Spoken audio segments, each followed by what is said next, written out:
Mahabagin naming Diyos, maraming salamat po sa pagkakataong ito na patuloy niyo po kami binibigyan ng pagkakataon na lumago sa aming buhay Kristiyano kahit marami po kaming kulang at kahinaan. Kaya sa araw na ito, ibigay niyo po ang inyong salita sa amin, linisin niyo po kami ng inyong salita sa aming mga puso at isipan. Nawa malaya po na ang Espiritu ng Diyos ay makapagministeryo sa amin upang ito po ay bumago sa aming pagkatao, sa aming pag-iisip, sa aming mga ginagawa bilang iyong mga anak. Kaya kung may mga karumihan po kami sa araw na ito, Panginoon, pakilinis niyo po kami. Hayaan niyo po na lumago kami sa salita at ang aming mga salita na naririnig ay magkaroon sa amin ng kapangyarihan upang makapamuhay kami ayon sa mga turo ng salita ng Diyos. Maraming salamat po. Ito po ang aming dalangin sa pangalan ng Jesus. Amen. Po. So, pumunta po tayo sa Mateo chapter 5. Okay, Mateo chapter 5, verse 9.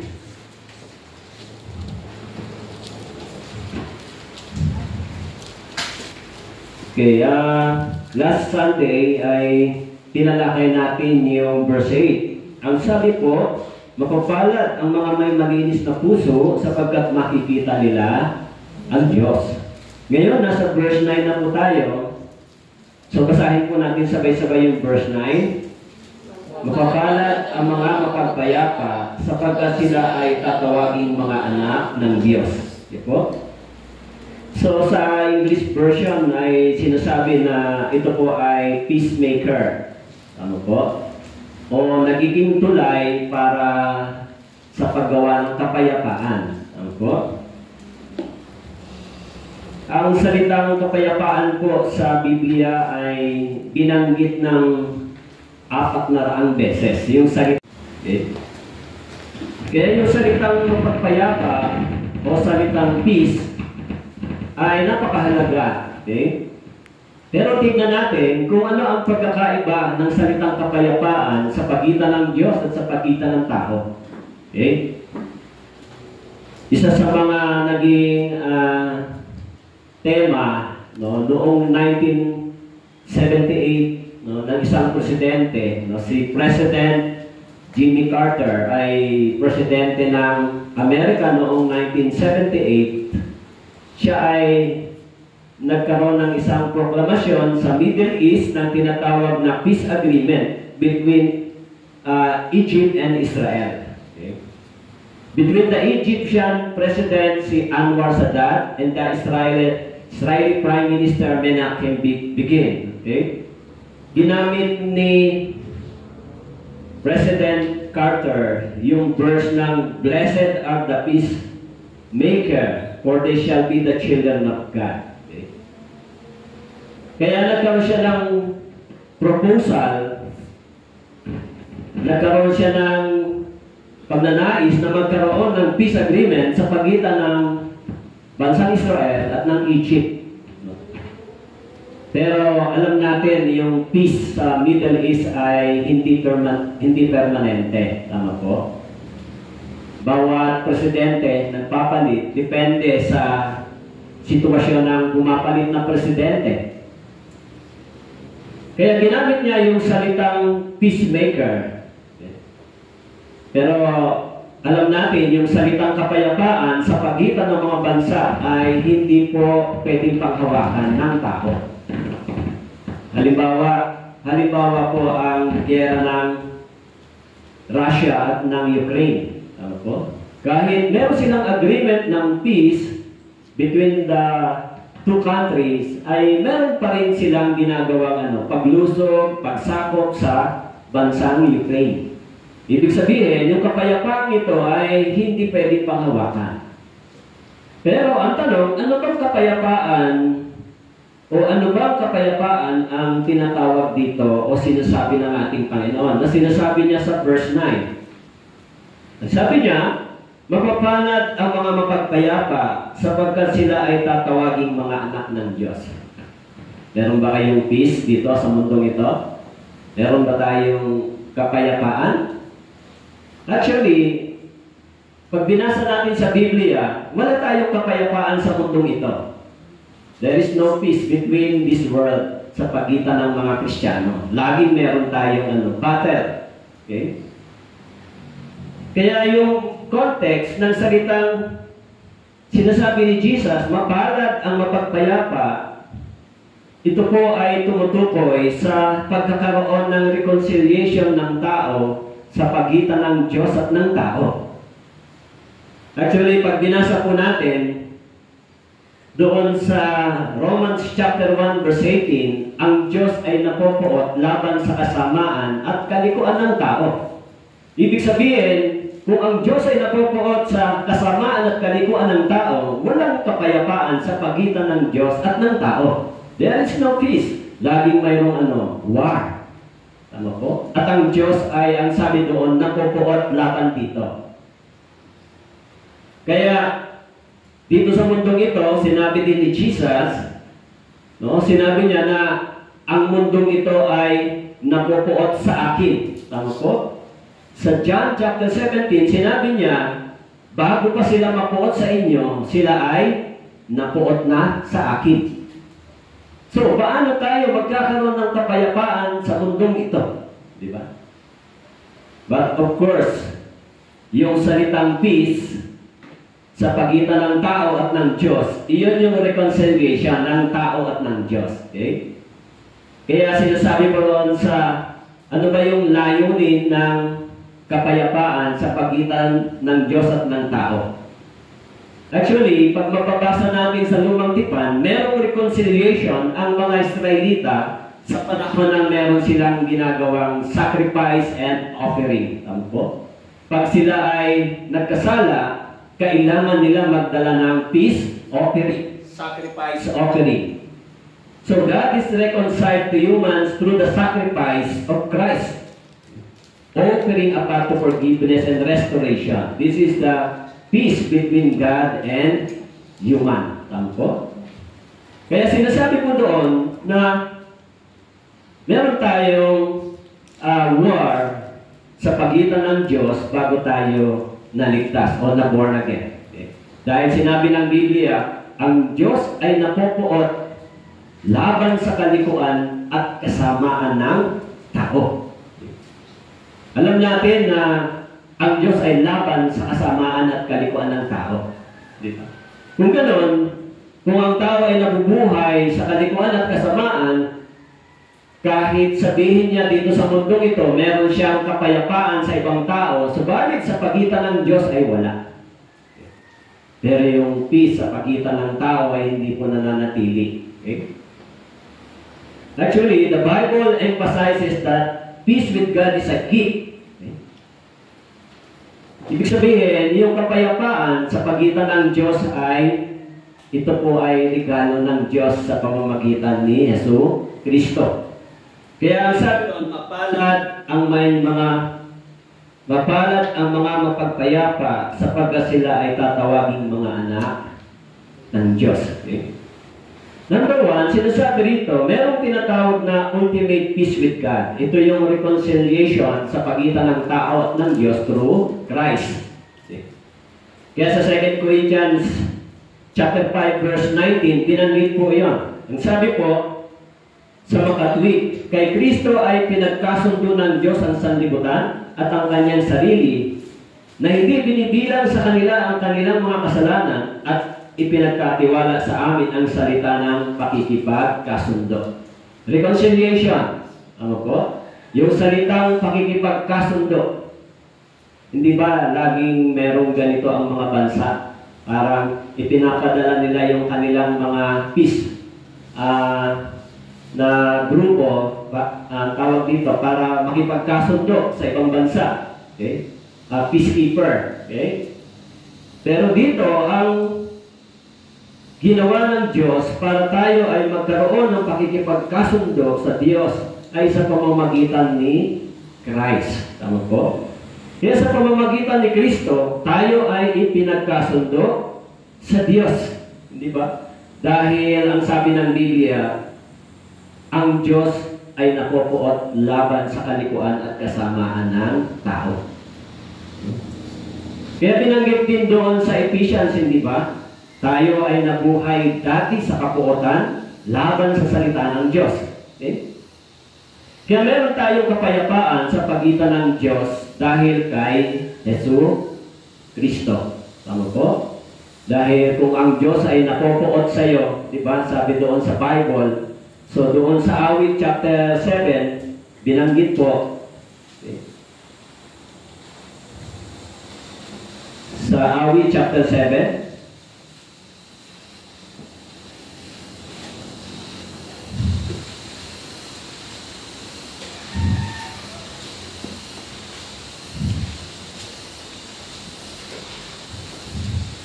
sabi po doon sa verse 11, ang sabi po, ang Diyos ay hubong na matuwid at isang Diyos na araw-araw ay may galit. Okay. So, binanggit po dito yung salitang araw-araw ay may galit. Bakit ba may galit ang Diyos? Binanggit po doon sa Romans chapter 1 na dahil sa kalikuan at kasamaan ng tao, ang Diyos ay napopuot at may galit. Tama po. Kaya para mapawi yung puot at galit ng Diyos, alam natin na napawi lang yung galit at puot ng Diyos sa pamamagitan ng kanyang buktong na anak. Okay. Sa pagitan ng tao at ng Diyos. Okay. Kaya sabi sa Romans chapter 14 verse 19, sa pagitan ng mga brothers and sisters, sabi po, kaya nga, sundin natin ang mga bagay na magbubunga ng kapayapaan at ang mga bagay na kapagpapatibay sa isa't isa. So, meron tayong kapayapaan sa pagitan ng Diyos, dapat meron din tayong kapayapaan sa pagitan ng mga brothers and sisters. Kaya sabi ni Pablo dito sa Romans chapter 14 verse 19, sundin natin ang mga bagay na magbubunga ng kapayapaan. Dapat meron tayong peace. Tama po? Kung wala tayong peace, siyempre walang kapayapaan. Tama po? Ganun lang yan. At pag wala kang kapayapaan, wala ka ring makikitang malinaw na direksyon kung saan ka pupunta. Usually, ang mga tao na laging may galit sa puso ay mahirap mag-isip pagdating sa mga bagay na spiritual. Ano po? Siyempre, hanggat hindi mo sinasabi sa Diyos na alisin yung mga bagay na humahadlan sa iyo sa paglago, mahirap lumago sa Panginoon. Dahil ang Diyos ay Diyos ng ano po? Kapayapaan. Ang sabi dito, kaya nga sundin natin ang mga bagay na magbubunga ng kapayapaan at ang mga bagay na mapagpapatibay sa isa't isa. Kaya kung merong peace sa pagitan ng brothers and sisters, nagiging matibay ang isa't isa, hindi ba? Pero kung merong war sa pagitan ng mga brothers and sisters, nagiging nawawala yung unity. Okay? Kaya doon sa pagitan ng Diyos at ng tao, mayroong way of peace through Jesus Christ. Sa pagitan ng brothers and sisters, sinabi naman ni Pablo sa Romans 14 verse 19, mayroong peace sa pamamagitan ng obedience to the words of God. Yun yung mga pagpapatibay. At pangatlo, meron din tayong dapat peace sa pagitan ng government authority. Tama po? Kaya doon sa Romans chapter 13 verse 1 and 2, binanggit po ano ba yung duty ng mga Kristiyano sa ating law enforcer o sa ating gobyerno, sa government authority. Sabi sa Romans chapter 13, ang bawat tao ay magpasakop sa mga namamahalang otoridad. Sabagat walang pamamahala na hindi mula sa Diyos at ang mga pamamahalang yan ay binalaga ng Diyos. Verse 2, kaya ang lumalaban sa may kapangyarihan ay lumalaban sa itinalaga ng Diyos at ang mga lumalaban ay tatanggap ng kahatulan sa kanilang sarili. Kung ganoon, sa pagitan ng ating government authorities, dapat meron din tayong peace. Paano? Kung tayo ay sumusunod at hindi lumalaban sa ating sariling batas sa gobyerno. Di ba? Kaya sabi ni Pablo, kaya ang lumalaban sa may kapangyarihan ay lumalaban sa itinalaga ng Diyos. Of course, yung truth. Diba? Kaya yung kapayapaan, ang sabi ko dito ay napakahalaga. Kaya sinabi ni Jesus doon sa Mateo chapter 5, mapapalad ang mga mapagpayapa o mga peacemaker. Okay? Kasi tayo ay ginagamit ng Diyos para maging tagapagpayapa sa pamamagitan ng pagdadala ng Ebanghelyo. Okay? Kapag dinadala natin yung Ebanghelyo sa tao, sa pagitan ng tao at ng Diyos, nagkakaroon ng peace and reconciliation.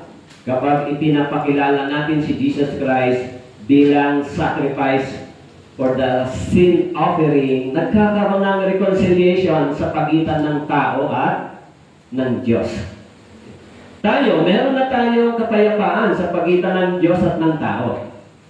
O sa pagitan natin at ng Diyos, meron na tayong peace, di ba? Eh kung wala po kayong kapayapaan sa harapan ng Diyos, pag namatay kayo, pupunta sa impyerno. Pero dahil sabi doon, dahil sa kanyang mga sugat, tayo ay nagkaroon ng kapayapaan in Isaiah chapter 53. Ang ibig sabihin nagkaroon ng kapayapaan, tayo ay nagkaroon ng pakikipagkasundo sa Diyos. Kaya meron na tayong kapayapaan sa pagitan ng Diyos at sa atin. Pero, kapag tayo ay hindi nabubuhay ayon sa pagtuturo ng salita ng Diyos, tayo po ay mawawalan ng kapayapaan sa pagitan ng Diyos at sa atin. Alam niyo ano yung problema ng tao? Halimbawa, kung ano ang ating kinakain, yun ang nagbibigay ng sa atin. Sigla, kabusugan, tama po? Ganon din sa ating spiritual mind, di ba? Kung ano yung iniisip, pinapakain natin sa ating isipan, ito rin tayo gumagawa at nabubuhay. Now, if we are full of the worldly views, mga worldly system o mga makasanlibutang bagay na gawain, so yung buhay natin ay nagiging makasanlibutan din ang dating. Diba? Kaya turuan mo yung mga bata ng maraming mga bagay na makasanlibutan, yun ang way of life nila. Tama po?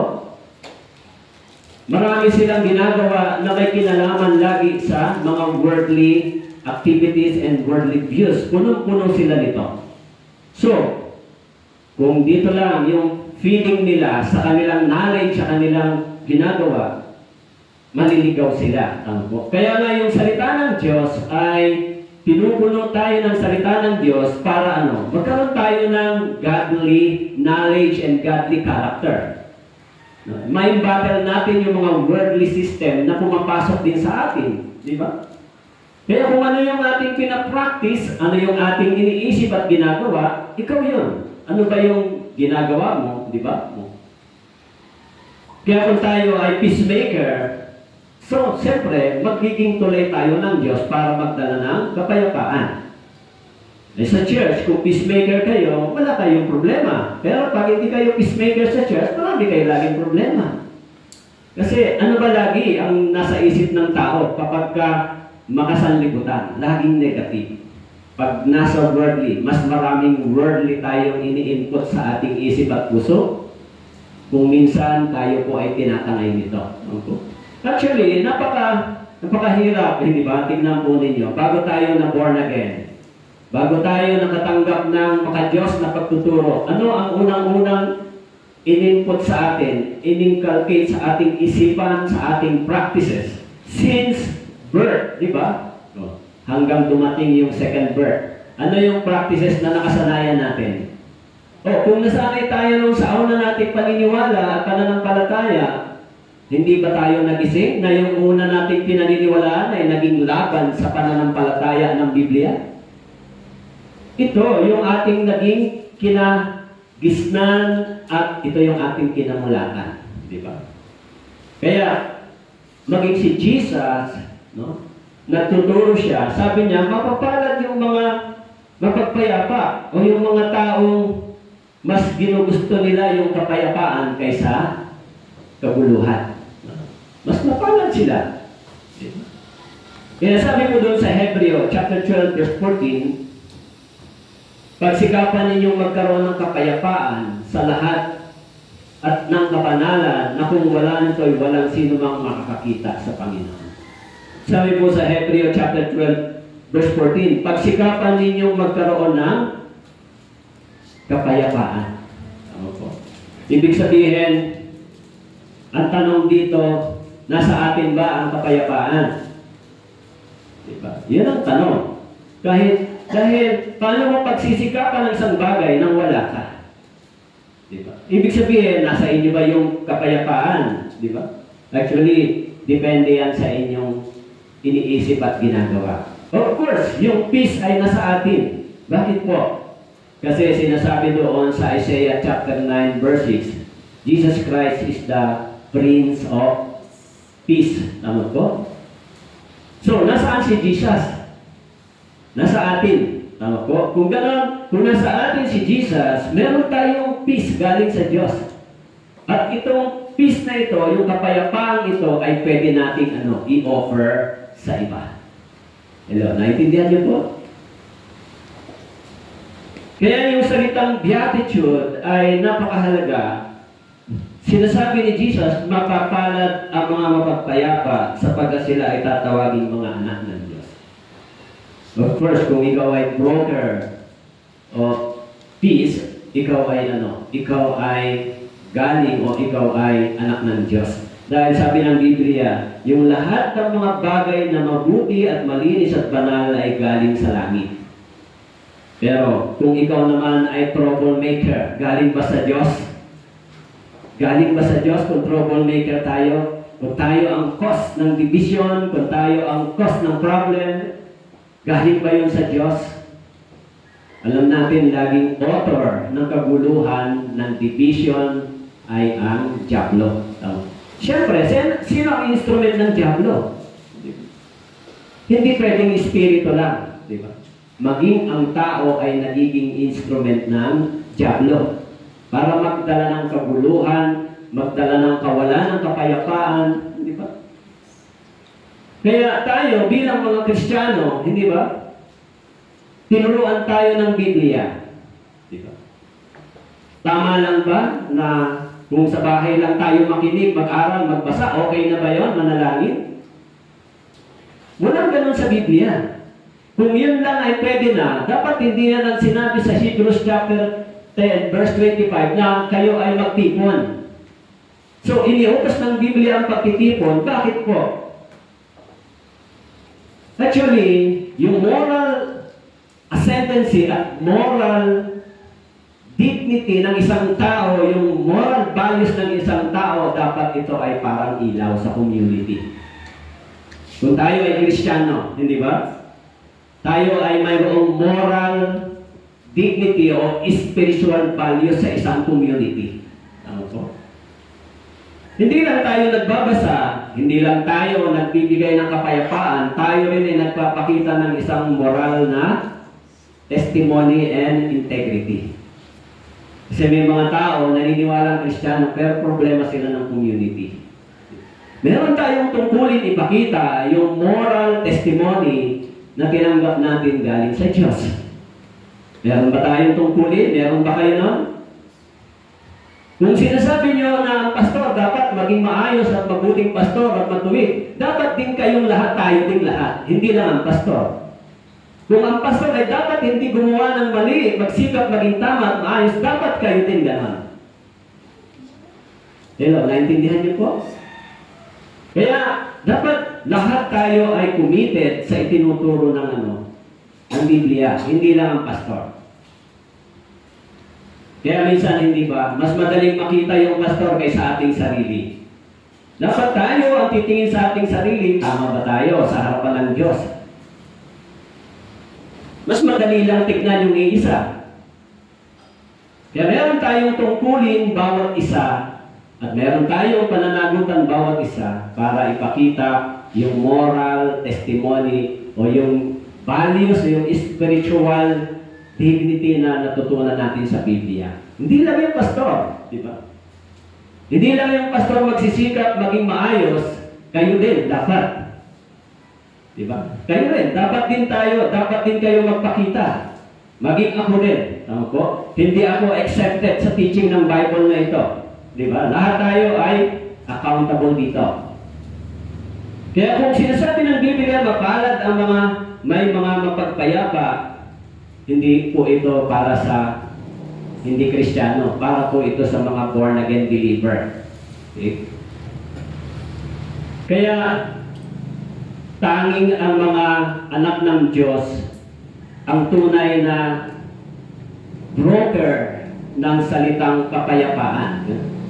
Bakit po? Sapagkat yung kapayapaan ay nanggagaling lang ng tunay kay Jesus.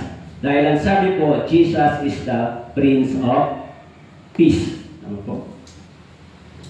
Kaya kung si Jesus ay prinsipe ng kapayapaan, ang sabi po doon sa Isaiah chapter 9 verse 6, sapagkat sa atin ay pinanganak ang isang bata, sa atin ay binigay ang isang anak na lalaki, at ang pamamahala ay maatang sa kanyang balikat. Ang kanyang pangalan ay tatawaging kamangha-manghang tagapayo, makapangyarihang Diyos, walang hanggang Ama at prinsipe ng kapayapaan. So, kung tayo ay nagpo-propose, kung tayo ay broker ng peace, yun ang katangian na meron tayo. Dahil yun ay binigay ni Jesus para sa atin. Di ba? Dahil si Jesus ay Prince of Peace. At si Jesus ay nasa atin bilang isang bilang Savior. Kaya, sabi ni Jesus, darating ang araw, yung kapayapaan ito ay magiging permanent o tunay.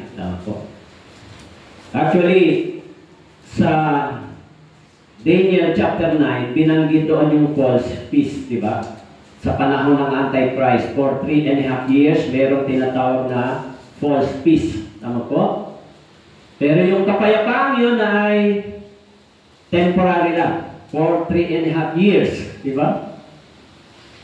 Even sometimes yung mga animals, they don't have peace each other.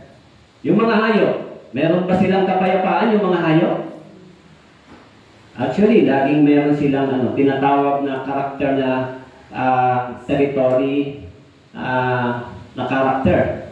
Kahit yung mga aso, pag pumupunta yung ibang hayop doon sa lugar niya, nakikipag-away talaga sila.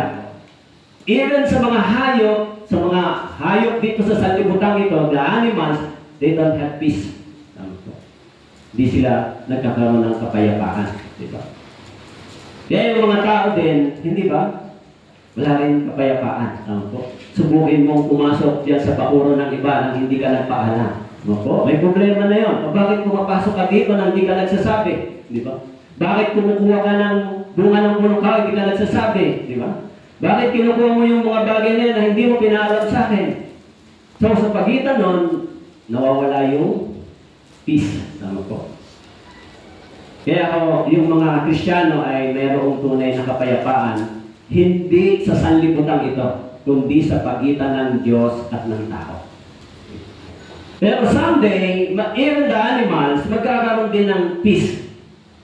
Ang sabi doon during the Millennium Kingdom, ang mga hayop ay magbabago din yung kanilang mga ugali, yung kanilang karakter. Sa Isaiah chapter 11, verse 6 binanggit po, kung ano ang mangyayari sa loob ng tinatawag na 1,000 years o millennial kingdom. Kaya sinabi ron sa Isaiah chapter 11, verse 6 hanggang 8, ang asong gubat ay maninirahan kasama ng kordero at mahigang kasiping ng batang kambing ang leopardo. Ang guya ang batang leon at ang patabain ay magkakasama at papatubayan sila ng munting bata. Ang baka at ang oso ay manginginain. Ang kanilang mga anak ay mahihigang magkakasiping at ang leon ay kakain ng dayami na gaya ng baka. Ang batang pasusuhin ay maglalaro sa lungga ng ahas at ang batang kahiwalay sa suso ay isusuot ang kanyang kamay sa lungga ng ulupong. So someday, merong permanent peace even sa pagitan ng mga hayop. Dito, sa chapter 11 ng Isaiah, binabanggit yung buhay sa loob ng tinatawag na 1,000 years, yung millennial kingdom. Tama to. Na ang asong gubat ay maninirahan kasama ng kordero. Yung kambing at leopardo at yung guya, ang batang leon ay magkakasama. Ngayon, hindi pwede mangyari ito. Pwede ba mangyari? Yung leon at yung leopardo o yung leon at yung guya ay pwede magkasama? Yung leopard, pwede bang kasama ng guya? It is impossible. Kapag magkasama sila, magiging prey o magiging pagkain sila ng mababangis na hayop. Tama po? Kaya, maging sa mga hayop ay walang kapayapaan. There is no peace. Kaya yan sinasabi ni Jesus, mapalad ang mga mapagpayapa. Okay. So, sino ba sila yung mga mapagpayapang ito? Anong tawag sa kanila? Anong tawag sa kanila, sa mga mapagpayapang ito? Sinabi ni Jesus dito, anong tawag sa kanila? Mga ano daw sila? Mga anak ng Diyos. So, kung hindi ka anak ng Diyos, wala kang kapayapaan. You don't have peace. You have always trouble. Diba? Laging meron ganon. Yung sinabi niya, mapalad ang mga mapagpayapa sapagkat tatawagin silang ano? Tatawagin silang anak ng Diyos. Kaya pag sa church, walang peace, walang kapayapaan ng mga brothers and sisters, walang matitira sa inyo. Diba? Pag lagi kayong may trouble, merong laging hindi pagkakaintindihan, laging merong pagsita sa isa't isa, laging pagsilip sa kamalian ng iba, sinong matitira dito? May matitira ba rito? Pag laging gano'n? Pupunta ka ba sa isang church, no? Sa isang church na walang kapayapaan? Kaya yung ibang tao, ayaw nila dahil bakit po? Ang gulo ng buhay ko, pagpasok ko dito, magiging magulo ka rin. Paano? Saan ako pupunta? So, sabi ni Jesus, dapat tayo ay mga broker ng peace sa pagitan ng tao at ng Diyos, sa pagitan ng brothers and sisters. Diba? Kaya, paano nagsisimula yung mga problema sa loob ng mga churches, sa loob ng mga brothers and sisters? Sa secular, paano nagkakaroon ng problema? Actually, it is a simple reason. Kapag humihiwalay tayo sa values, sa itinuturo ng salita ng Diyos, pumapasok yung mga maling pumapasok yung mga maling sistema. Diba? Sa ating isipan, maraming pumapasok ng mga bagay na hindi biblical at nagbibigay ito ng trouble sa atin. Kaya pag may problema kayo, pag may problema tayo, sino ang may problema at may kasalanan? Minsan, di ba? Minsan iniisip nila dahil yung Diyos, minsan iniisip nila yung ibang tao. Hindi po. Yung problema ang pinapasok natin, lagi nagsisimula ito sa ating sariling pagpili at desisyon. Kung ano ang ating pinipili at dinidesisyonan, ito yung magiging resulta sa dulo. So, kung mali yung choice, kung mali yung pinili mo, kung wrong choices ka, kung mali yung mga direction mo, at hiwalay ka sa Biblia, brothers and sisters, you have encountered sa maraming troubles. Bakit po? Kasi kapag ang Biblia ay hindi natin kinikilala, dinidisregard natin bilang ilaw, ang sabi po ng Awit 119, di ba? 105. Your word is the lamp of my feet. So kapag hindi yung salita ng Diyos ang siyang nagpapatakbo sa atin, marami po kayong na-encounter ng problema. Sakit ng loob. Totoo po yan. Kaya, isa sa narinig ko sa testimony ng accident sa SCTEX, no, na bagamat siya ay SDA, Church SDA, kinuha yung asawa at anak niya. Diba? So, ang testimony niya, huwag natin mahalin yung asawa, anak, kayamanan, mga bagay sa atin ng higit sa Diyos. Huwag natin silang ibigin ng higit sa Diyos. Huwag natin silang pahalagahan ng higit sa Diyos. Bakit po? Someday, itong mga bagay na ito, kukunin ng Diyos sa iyo. At pag kinuha at binawi ng Diyos sa iyo, magiging mas masakit para sa iyo. Bakit po? Sapagkat pinahalagahan mo yon ng higit kay sa Diyos. Tama po. Kaya kung ano yung iniisip natin, kung ano yung mga bagay na pinapahalagahan natin, minsan dito tayo nabubuhay. Tama po. So, tignan natin yung sinasabi ni Jesus Christ. Saan tayo makakatagpo ng peace? Di ba? Actually, hindi binanggit dito, mapalad ang mga mayayaman dahil marami silang pera. Okay na, may kapayapaan sila. Mapalad yung mga mababait na tao dahil may kapayapaan sila. Hindi. Yung position, yung karakteristik binanggit dahil sila ay the children of God. Diba? Dito po yung reason kung bakit sinabi ni Jesus, they are blessed person because sila yung mga peacemaker and they are the children of God. Kaya kung tayo ay mayroong ganitong katangian na tinanggap mula sa Diyos, of course, meron tayong peace. Kahit sometimes maraming problema at trouble sa pagitan natin, sa paligid natin. Pero ito ay depende sa inyong ginagawa. Depende sa inyong pananatili sa salita ng Diyos. Laging ang nagbibigay sa atin ng kawalan ng kapayapaan, once na yung salita ng Diyos ay hindi natin ino-honor. Once na yung salita ng Diyos, hindi natin sinusunod. Once na meron tayong mga hidden sins, disobedience, do not expect na magkakaroon ka ng peace. Even in your family, neighbor, or your spiritual inner body. Bakit po? Sabi doon, sapagat ang Diyos ay napopoot laban sa kasamaan at kalikuan ng tao. Diba? Actually, ginagamit yung salitang wrath of God. Diba? Kaya dapat nating maintindihan na hindi tayo makakatagpo ng kapayapaan sa pagitan ng Diyos kung ang mga Kristiyano ay hindi namubuhay ayon dito. Maging yung church, tignan niyo yung church. Pag ang church hindi nagkakasundo, mga brothers and sisters, nagsisilipan, nag-aaway-away, sino ang merong peace, di ba? Kaya ang nangyayari, ayaw ng tao. Di ba? Gusto niyo ba sa magulo? Ha? Gusto niyo bang magulo? Ako ayaw ko ng magulo. Church, ayaw ko ng mga brothers and sisters di nagkakaisa. Bakit po? Wala dyan ang Espiritu ng Diyos, hindi gumagawa. Pag walang unity, walang love, walang respect, it is impossible na ang Espiritu ng Diyos ay gumawa sa loob ng iglesia. Sino ba ang nagsasabi nun? Ang Biblia. Hindi po ako. It is the teaching of the Bible. Di ba?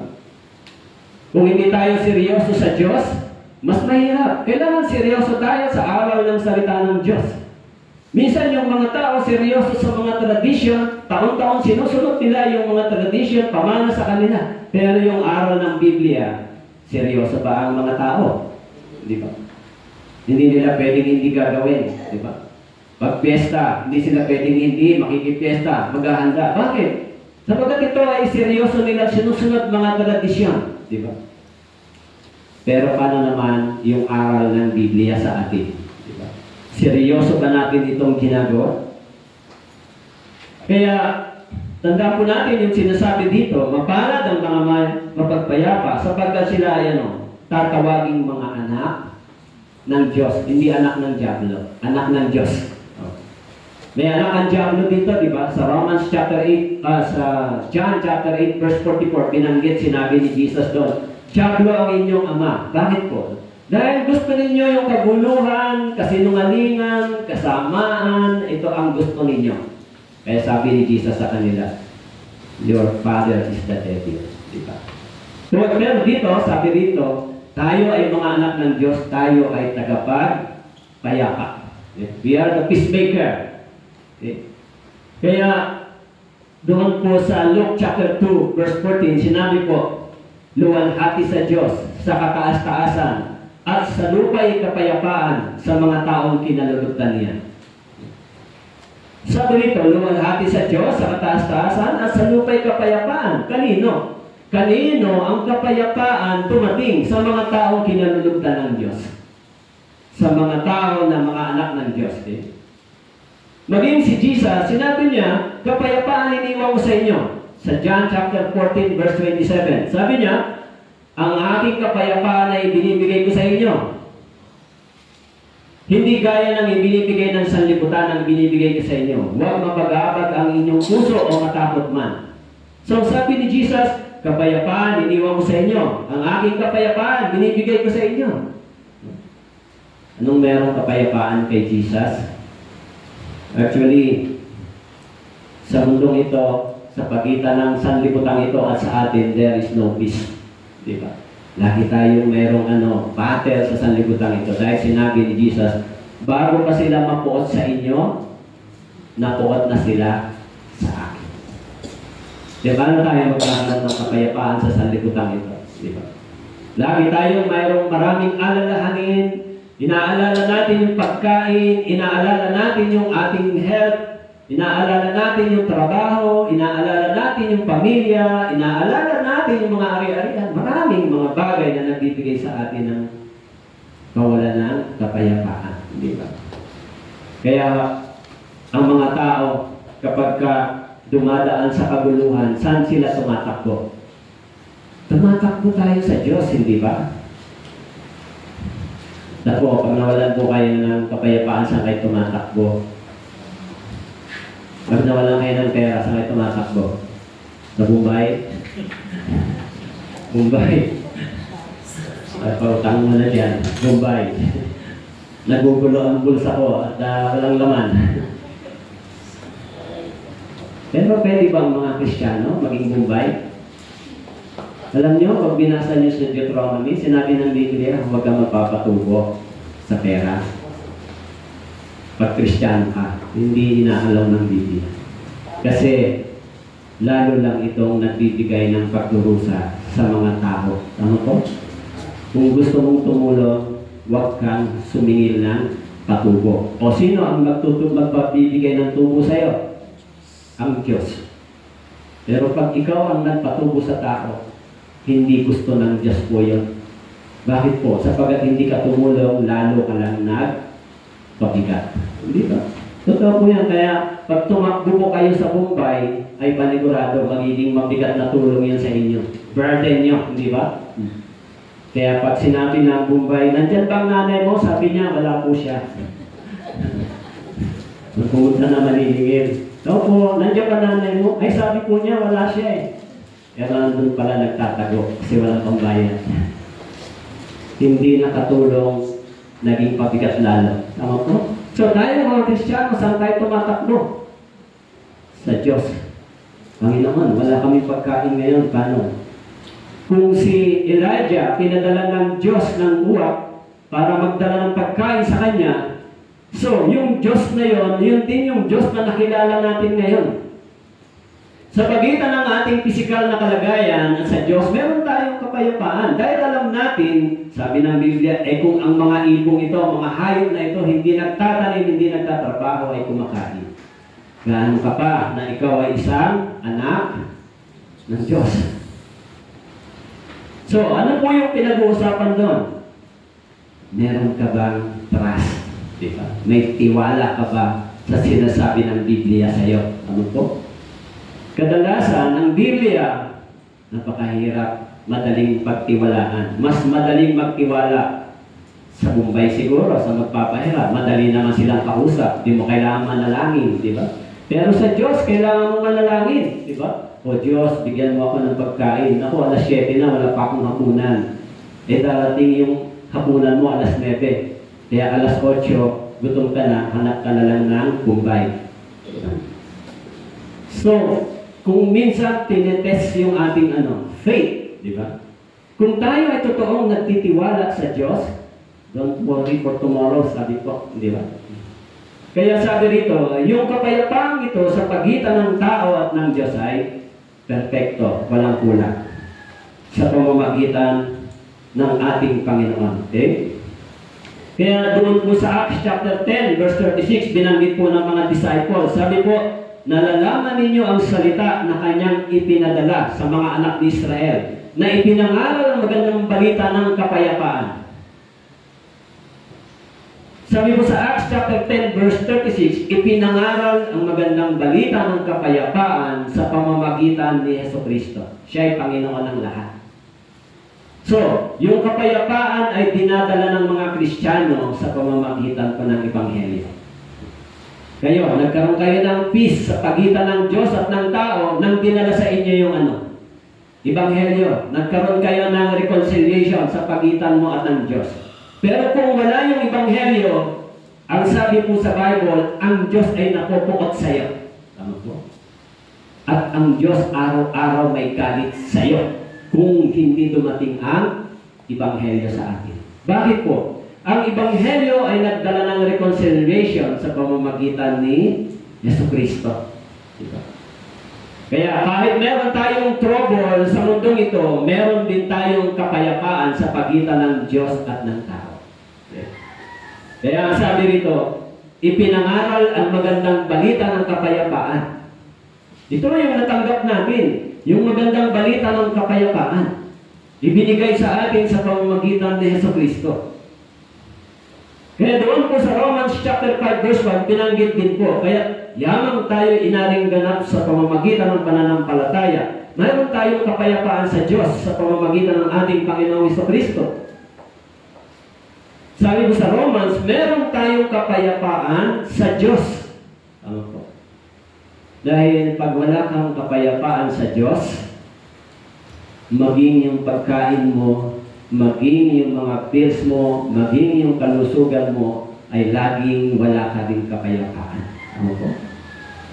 Dahil ang Diyos ang siyang nagbibigay ng lahat ng ito. Actually, kung titignan natin, kahit wala tayong kayamanan o anumang bagay sa sanlibutan ito, pero kung meron tayong kapayapaan sa Diyos, sa harapan ng Diyos, maaari tayo magkaroon ng mga bagay na wala tayo. Di ba? Kasi, alam naman natin na ang Biblia nagsasabi na ang lahat ng bagay na meron tayo ay hindi atin. Ano po? Pahiram lang. Pahiram ng Diyos. Kaya nasa awit, chapter 19, binanggit doon sa verse 9 na dapat daw yung salita ng Diyos ay nasain natin ng higit sa ginto. Higit sa ginto. Kung ninanais ng tao yung ginto, dapat daw mas higit na nasain ng tao yung kautusan o yung Biblia. Diba? Kayo ba? Nagnanais ba kayo ng ginto? Pag may nakita po kayong ginto, hindi niyo ba kukunin? Halimbawa, kung naglalakad kayo dyan, nakakita kayo ng isang barang ginto, hindi niyo ba kukunin? Siyempre, kukunin mo. Dahil alam mo, yung ginto ay mahal at pwedeng magbigay sa iyo ng karangyaan. Tama po? Pero yung salita ng Diyos, sabi po, higit kaysa ginto na dapat daw nasain ng tao. Yan yung sinasabi ng Biblia. Yan yung aral ng Biblia sa atin na dapat yung salita ng Diyos ay higit sa kayamanan na meron tayo. Mas mahalaga ito kaysa meron tayo ngayon anumang bagay. Okay? Kaya si Kristo, ang ating Panginoon, ay naging tinatawag na minister para sa kapayapaan. Reconciliation through Christ, ang sabi ron sa verse 19 ng 2 Corinthians chapter 5 verse 19, sa makatwid kay Kristo ay pinagkasundo ng Diyos ang sanlibutan at ang kanyang sarili na hindi binibilang sa kanilang mga kasalanan at ipinagkatiwala sa amin ang salita ng pakikipagkasundo. Actually, yung salitang pakikipagkasundo ay para magkaroon ng kapayapaan sa pagitan ng Diyos at ng tao. Hindi ba? Eh kung hindi tayo makikipagkasundo sa Diyos, wala tayong kapayapaan, hindi ba? Kaya ang sabi ko roon, sa pamamagitan niya sa verse 20, sa Colossians chapter 1 verse 20, sa pamamagitan niya ay pagkasunduin ng Diyos sa kanyang sarili ang lahat ng mga bagay, sa lupa man o sa langit, na ginagawa ang kapayapaan sa pamamagitan ng dugo ng kanyang krus. Okay. So, this is very clear. Okay. Kaya yung kapayapaan dito ay sinakatuparan sa pamamagitan ng dugo. ng kanyang cross. Okay? So, merong sacrifice, di ba? Dahil sa paghanap ng dugo ni Kristo, nagkaroon ng kapayapaan sa pagitan ng sinner, sa pagitan ng isang makasalanan at sa harapan ng Diyos. Kaya importante po yung kapayapaan ito. Kaya sinabi, mapalad ang mga peacemaker. Mapalad ang mga mapagpayapa. Sabagat sila itatawaging mga anak ng Diyos. Tatawaging anak ng Diyos. Ang ibig sabihin, this is your position as a child or as a children of God. Di ba? Yung position natin dati ay sinner, then after the born again, tayo ay kinikilala bilang son o children of God. So kaya dapat sa church, tayo ay broker ng peace. Hindi tayo dapat cause ng division o ng pagkakabahagi ng mga brothers and sisters. Kasi pag tayo ang cause, hindi po ito galing sa Diyos. Tama po? Kung ang mga brothers and sisters ay divided, disunited, hindi po ito galing sa Espiritu ng Diyos. Maliwanag po yun sa Biblia. Now, dapat hindi tayo broker nito. Dapat hindi tayo instrument nito.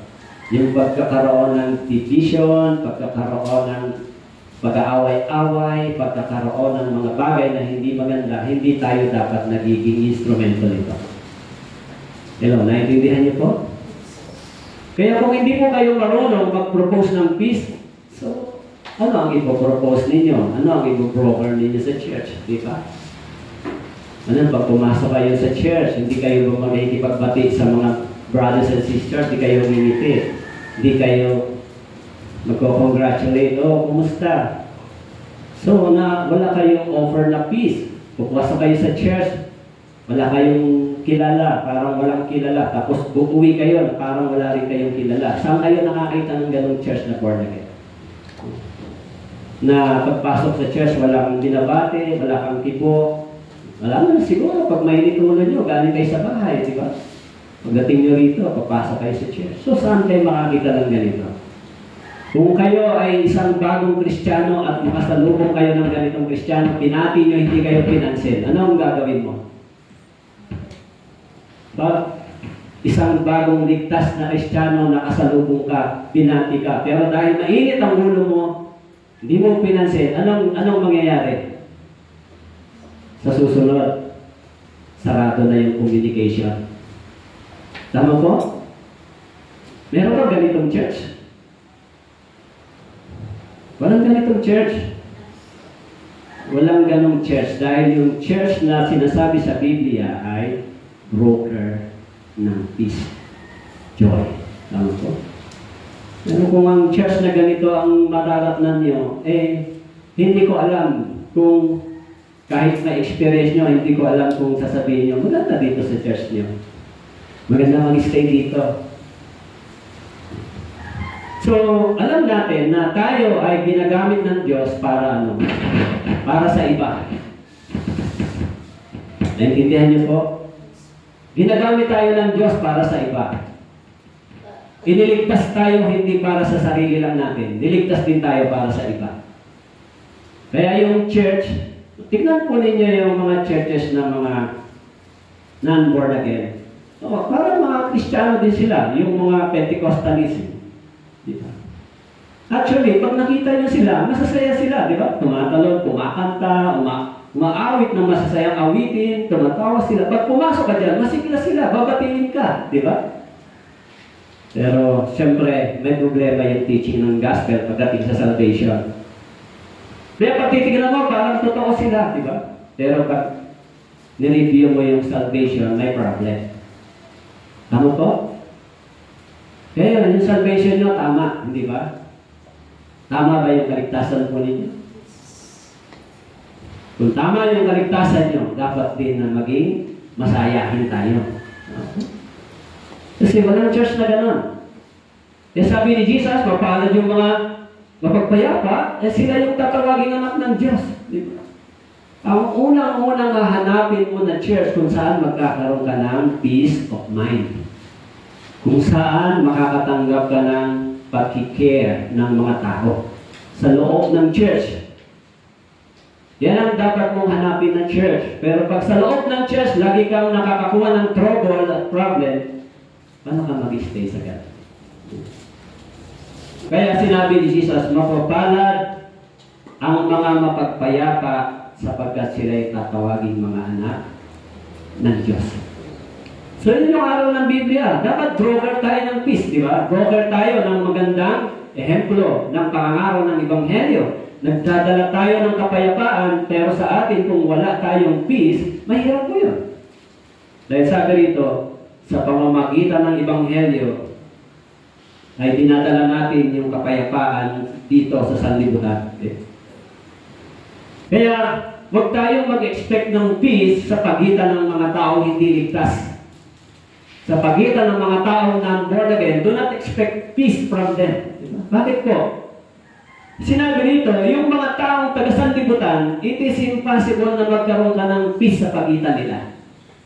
Dahil sabi ni Jesus, ibinigay ko sa kanila ang iyong salita at napuot sa kanilang sanlibutan sapagkat hindi sila taga-sanlibutan.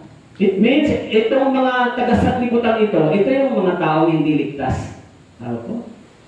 Ito yung mga worldly people, yung mga taga-sanlibutan, kailanman hindi magkakaroon ng kapayapaan sa pagitan mo at sa kanila. Of course, sometimes okay kayo, pero pagdating sa totoong kapayapaan, it is impossible. Bakit po? Because of different spirit and different position.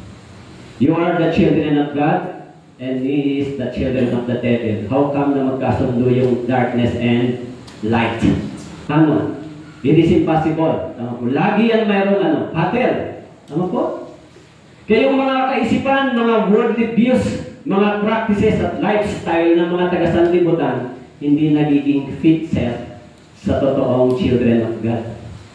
Pag masyadong worldly, masyadong makasanlibutan, hindi nagiging fit para sa iyo bilang anak ng Diyos. Ay, ayoko dyan. O tara, magsugal tayo. Ay, ayoko dyan. O tara, mag-disco tayo. Ay, ayoko dyan. Ay, tara, mag-inom tayo. Ay, ayoko dyan. O tara, mag-chismis tayo. Ay, ayoko dyan. Hindi nagiging fit. Ano to? Di sabihin, sabi ni Jesus, ibinigay ko sa nila ang salita at napuot sa kanila ang sanlibutan. Sino yung tumanggap ng salita? Tayo. Yung mga na-born again tumanggap ng salita. At dahil sa pagtanggap natin ng salita ng Diyos, ang sanlibutan ito ay napupuot sa atin.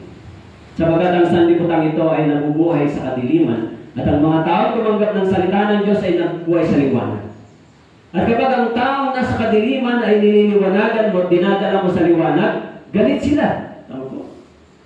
Pag yung mali nilang ginagawa ay sinabi mo, dinadala mo sila sa liwanag, nagiging kakampi mo ba sila o kaaway? Nagiging kaaway ka nila. Sasabihin nila sa'yo, anong pakailan mo? Diba? Buhay ko. Kaya tayo, yung liwanag ay binigay sa atin, minsan ang liwanag na ito ay kaaway ng mga taong nasa kadiliman. Diba? Kaya naman nung una. Kung ikaw ay dating lasinggero, tapos ngayon hindi na, kaaway mo na yung mga dating taong kasama mo. Sasabihan ka na, ano ba naman? Napaka-KJ mo naman. Hindi ba? Galit na sila sa'yo. Dati kakampi mo, ngayon ay kaaway mo na. Hindi ka na nila magustuhan. Ano po? Ewan ko kung nagugustuhan pa kayo ng mga taga-sanlibutan. Eh pagka yung mga ginagawa nila ay umaayon kayo, magugustuhan nila kayo. Pero pag hindi na kayo na umaayon sa ginagawa nilang mali, ay hindi nila kayo magugustuhan. Di ba? Dahil sabi ni Jesus, ibinigay ko sa kanila ang iyong salita at napuot sa kanilang sanlibutan sapagkat hindi sila taga-sanlibutan. Gayon, gaya ko naman na hindi taga-sanlibutan. Kaya, it is impossible na magkaroon tayo ng kapayapaan sa pagitan ng mga taong taga-sanlibutan o makasanlibutan. Kaya, pag nagtitiwala tayo sa mga taong makasanlibutan, mabibigo tayo. Sabi ng Bible sa Jeremiah chapter 17, sabi ron, sumpain ang nagtitiwala sa tao. Bakit po? Sapagkat ang kanyang puso ay lumalayo sa Diyos. Pag ibinigay mo yung trust mo lahat sa tao, yung puso mo ay lumalayo sa Diyos. At sometimes, yung trust na yun ay nagbibigay sa atin ng malaking sakit o problem. Dahil mas nagtiwala ka sa tao kaysa Diyos. Tama po? Kaya sabi ni Jesus, bago sila napuot sa iyo, bago sila napuot sa inyo, ay napuot na sila sa akin. Kaya wala tayong kapayapaan sa pagitan ng mga taga-sanlibutan ito, pero sa pagitan ng Diyos at tayo, mayroon. Tama po? Someday, aalis tayo sa mundong ito, meron tayong peace na harap sa Diyos. Dahil hindi tayo pupunta sa impyerno. Kaya, sabi ni Jesus sa John chapter 17 verse 15, di ko inihiling na alisin mo sila sa sanlibutan, kundi ingatan mo sila mula sa masama. Hindi sila taga-sanlibutan na gaya ko na hindi taga-sanlibutan. Hindi kayo maaaring kapuotan ng sanlibutan. Ngunit ako'y kinapuputan ito sapagkat ako'y nagpapatotoo lamang dito na masasama ang kanyang mga gawa. Bago tayo kapuotan ng sanlibutan, si Jesus ay kinapuotan ng sanlibutan.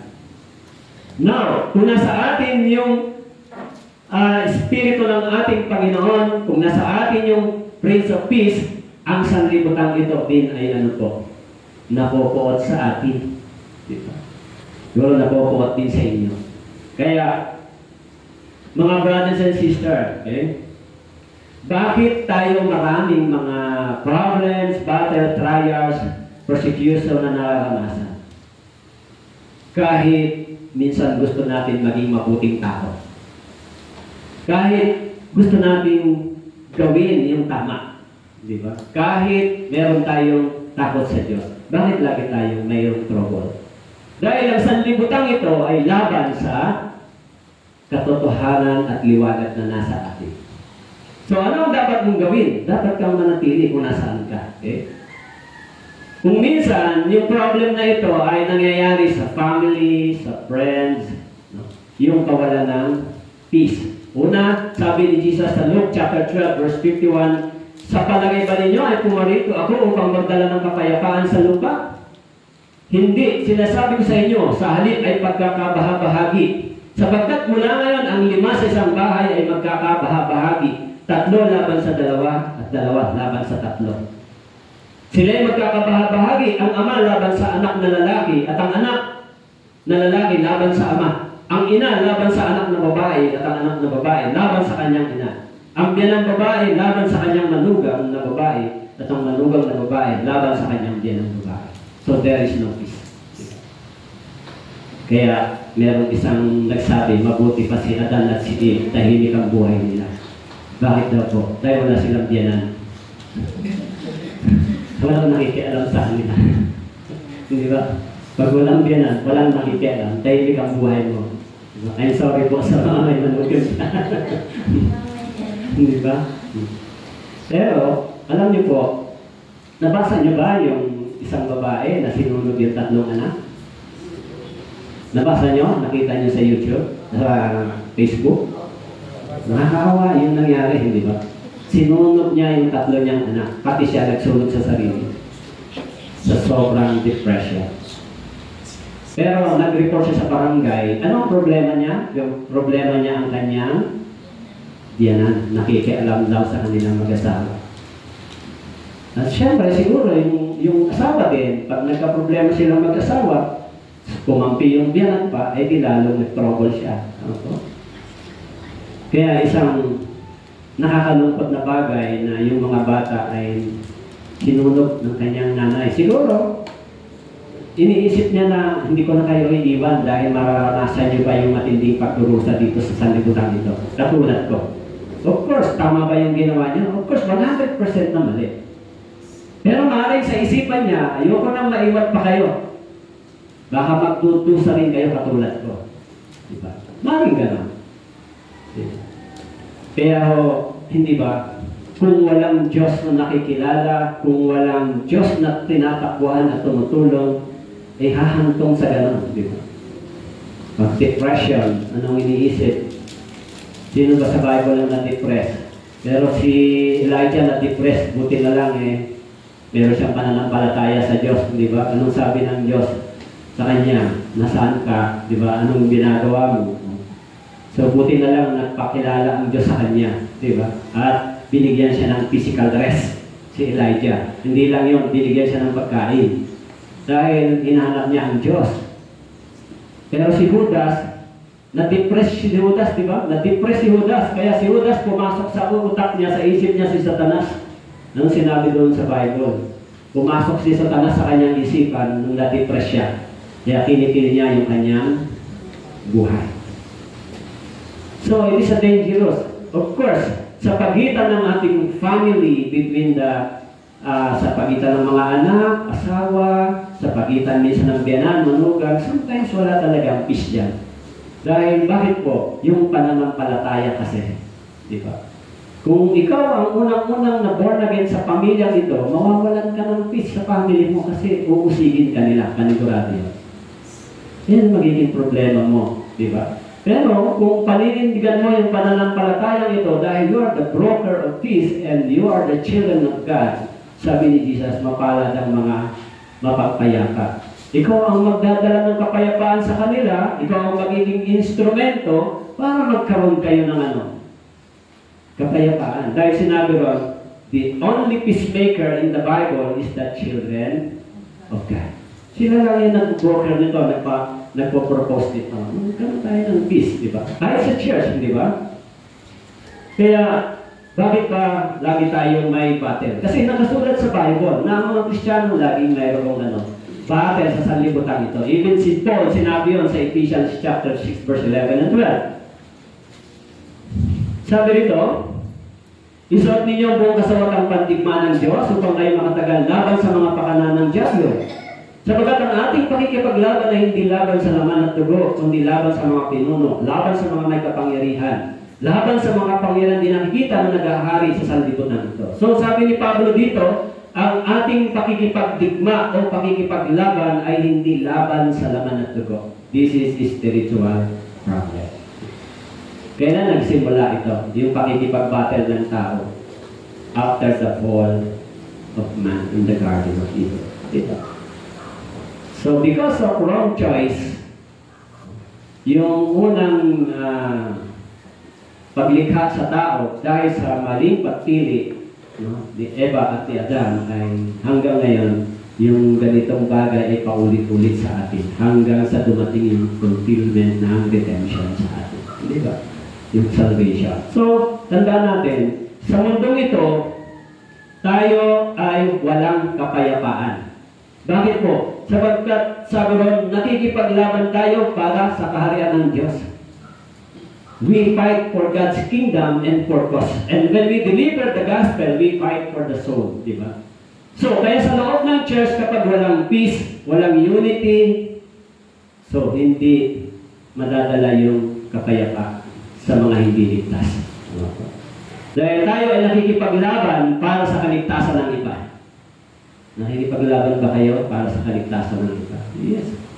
Kailangan nating dumaan sa spiritual battle. Kailangan nating magtiis at manalangin, magsakripisyo. This is a battle para sa spiritual kingdom. Hindi ba? So, kaya minsan, kung dumaraan tayo dito, hindi dahil sa gusto natin.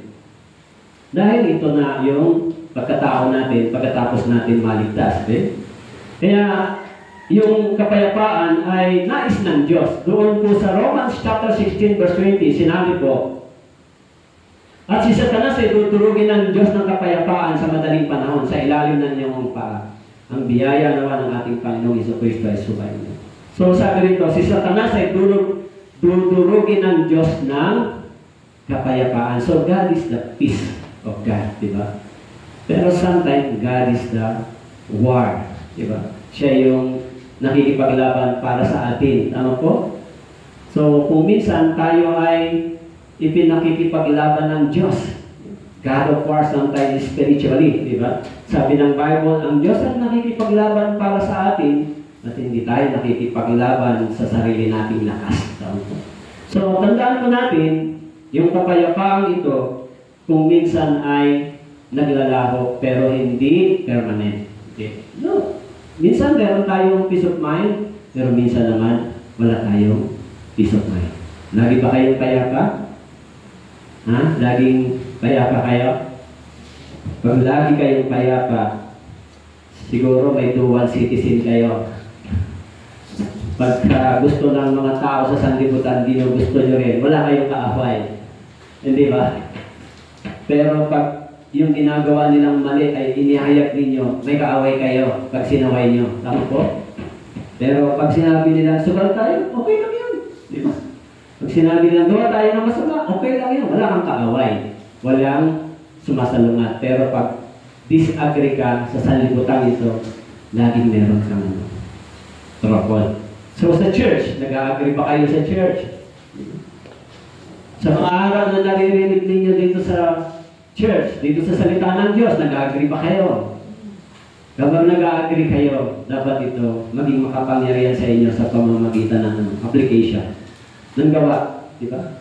Pero pag may nagsasabi sa inyo, ako okay lang sa bahay, magbasa, makinig dito lang, magbabasa lang, makikinig. Ano po ang ibig sabihin nun? Ang ibig sabihin nun, gumagawa sila ng division sa church. They do not follow to the teaching of the Bible. Ano ba ang sinabi ng Biblia? Dumalo sa mga pagtitipon.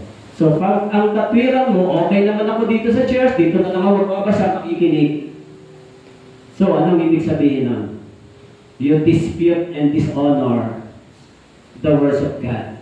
And sa tingin mo, tama ang ginagawa mo, pero sa paningin ng Diyos, hindi mo kinikilala yung aral ng Biblia. Tama.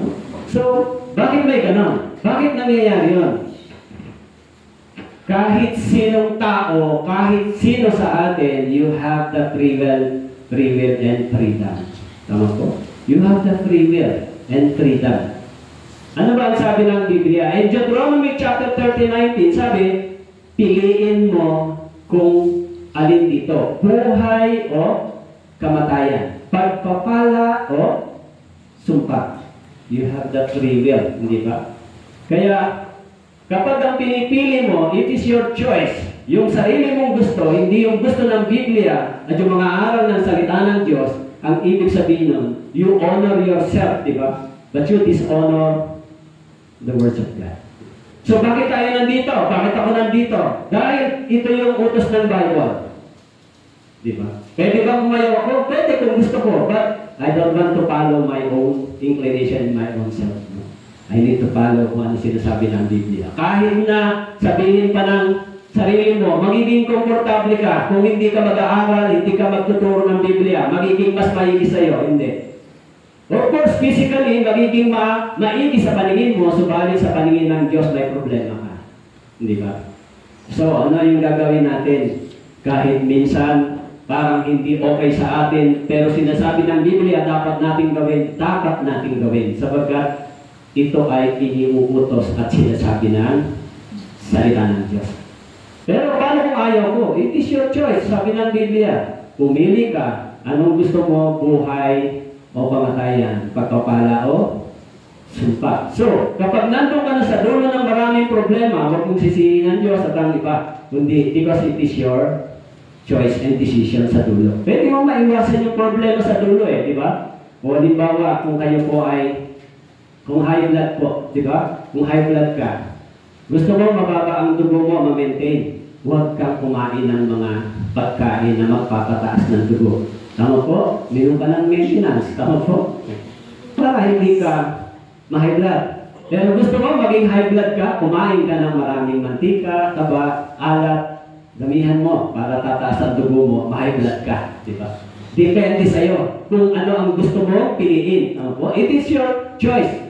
Kung ito ang gusto mo maging ending, yan ang piliin mo. Kung ito naman ang gusto mo, yan ang piliin. Pero sabi ng Biblia, meron tayong wisdom. Binigyan tayo ng Diyos ng kaalaman kung paano tayo pipili. Of course, yung taga-sanlibutan, wala silang choice, di ba? Bakit po? Nasa ilalim sila ng kapangyarihan ng kasalanan. Kayo, nasa ilalim pa ba kayo nito? Siyempre, wala na tayo sa ilalim ng kapangyarihan ng kasalanan. Ano po? Pero, meron pa rin tayong choice. Meron pa rin tayong free will kung ano ang gusto mong pipiliin. Kung gusto mong magkaroon ng peace, o kapayapaan, ito ang piliin mo. Kung gusto mo maging peacemaker, gagawin mo ito. Tama po? Gusto ko may peace sa pagitan niya, ay di makipagkasundo ako.